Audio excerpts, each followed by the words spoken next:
చెట్టుబడి తెలుగు లోగిలి.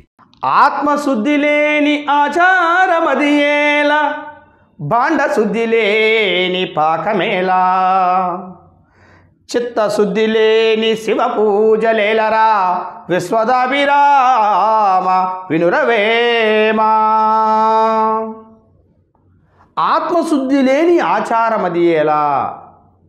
నీ మనసు మంచిది కానప్పుడు నువ్వు చేసేటువంటి ఎంత గొప్ప పనులైనా కూడా ఎలా విలువగా ఉంటాయండి? మంచి మనసుతో కదా చేయాల్సింది.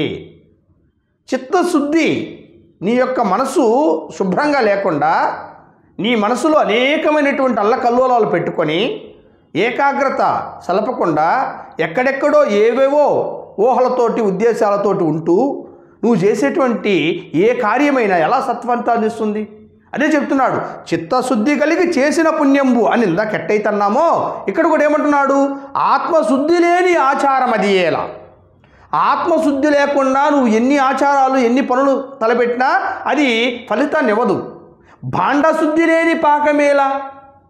మనం వంట తినేటువంటి ఆహారం తినేటువంటి పాత్రలు పరిశుభ్రంగా ఉన్నప్పుడు అన్నం రుచిగా ఉంటుంది, ఆరోగ్యకరంగా కూడా ఉంటుంది. అవి దుర్భర స్థితిలో ఉంటే, అవి శుభ్రంగా లేకపోతే మనకి రోగాలు ఖచ్చితంగా వస్తాయా? రుచించదా? కాబట్టి మనసు కూడా పరిశుభ్రంగా ఉండాలి. భాండశుద్ధి లేని పాకమేలా, చిత్తశుద్ధి లేని శివ పూజలేలరా. నీ మనసులో ఎన్నో కుళ్ళు కుతంత్రాలు పెట్టుకొని శివుడి దగ్గర నేను, దేవుడి దగ్గర నేను ఈ విధంగా అన్నీ చేస్తాను, నూటొక్క టెంకాయ కొడతాను, పొరుదండలు పెడతాను. న్యాయమేనా? ఆలోచిస్తున్నారా? కాబట్టి చిత్తశుద్ధి లేకుండా ఏ పని చేసినా కూడా అది వ్యర్థమే. ఆత్మశుద్ధితో ఏ పనైనా చేయాలి అని వేమన గారు ఈ పద్యంలో చక్కగా చెబుతూ ఉన్నారు. ఇంకొకసారి పద్యము.